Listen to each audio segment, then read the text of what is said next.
Please welcome to the stage State Senate President Pro Tempore Phil Berger.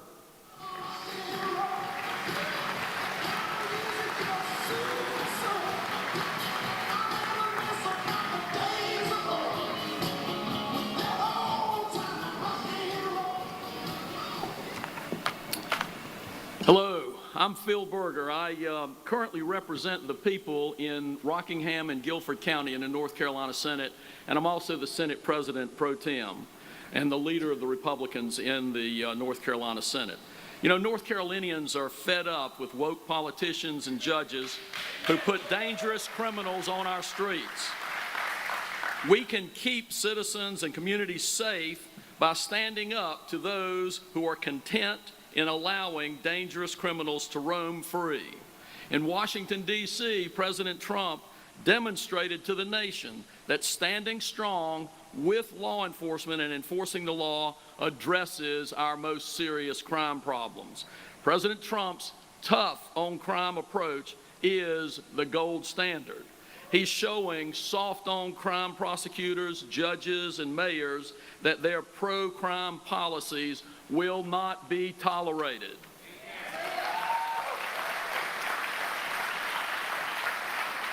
Thank you, President Trump, and thank you, Vice President Vance, for being dedicated to keeping us safe and putting law-abiding Americans first. This week, the General Assembly followed their lead and stood against cashless bail and for rules to keep violent offenders in jail. And we took action to revive North Carolina's death penalty. The Republican-led General Assembly will not condone lawlessness. As Attorney General, Roy Cooper and Josh Stein have failed the people of North Carolina.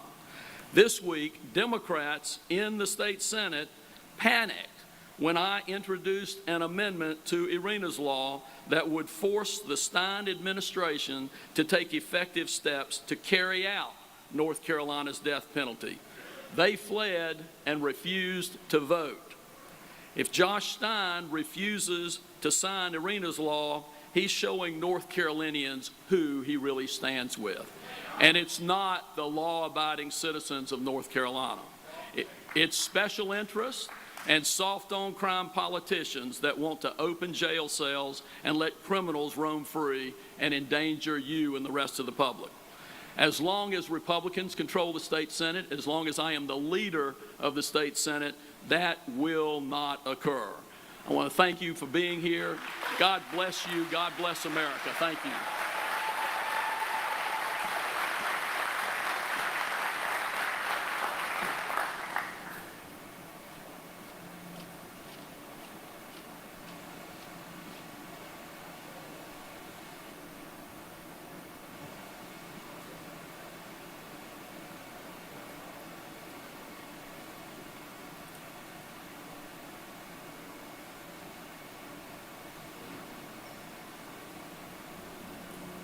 Ladies and gentlemen, please welcome to the stage Speaker of the State House, Destin Hall.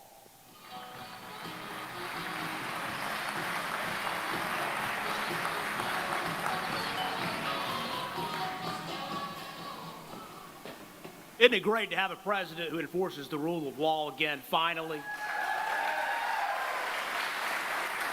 What an honor for us to be here today to welcome Vice President JD Vance to North Carolina yet again. He and President Trump have been here time after time, whether it's hurricane relief or now dealing with these issues of crime in our cities and really across this country, and they're cracking down on it. You know, we saw a tragic example of Democrats' soft on crime policies in Charlotte recently. You all saw the video of Irina, the Ukrainian refugee, who was brutally murdered on a train on video, right in front of everyone's eyes.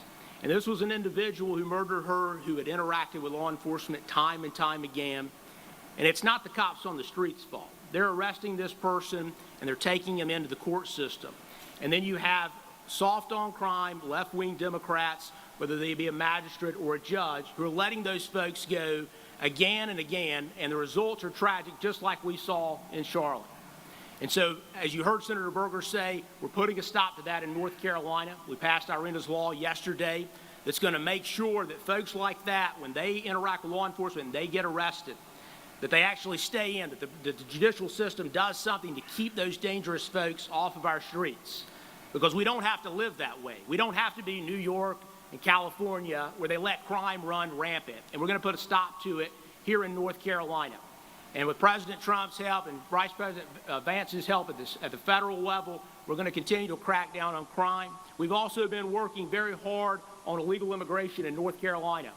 You know, for years under the Biden administration, we had an open border. Folks were coming across the border. We didn't know where they were from. Sometimes it was from Central America or South America. Sometimes it was from the Middle East. Literally people who were on terrorist watch lists from the Middle East found crossing our border, and yet it was worth it for the Democrats and President Biden to let those folks come across that border and live in our country without us knowing who they are, a complete breakdown of the rule of law.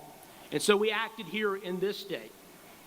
You know, before 2018, every single sheriff in this state, if they arrested somebody who was here illegally because they had committed a crime, just like we could be arrested if we committed a crime, they would cooperate with ICE. They do that voluntarily.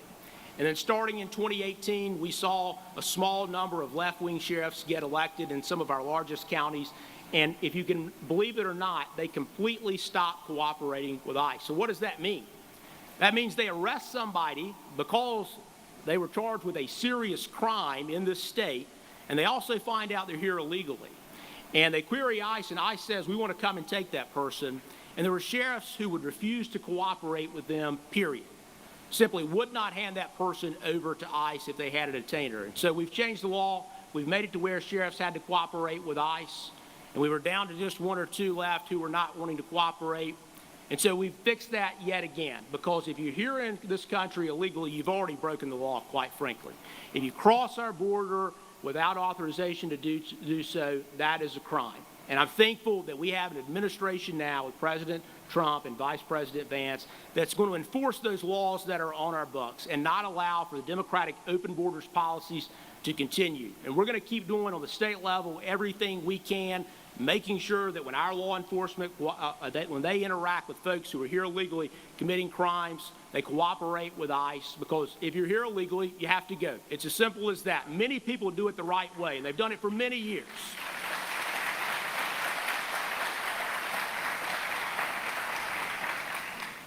But thankfully, again, we've got an administration who's partnering with us in that and upholding the rule of law. So I can tell you, on behalf of my colleagues in the State House as well as the State Senate, we're committed to public safety in this state because, as President Trump says, if you don't have public safety, we don't have a country.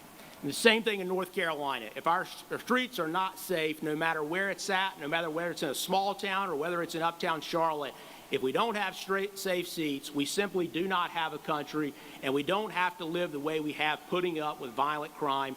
We're going to put a stop to it. We're going to continue to work with the Trump administration to make sure that happens. Honored to be with you all here today. Thank you for coming out and supporting this administration and Vice President Vance.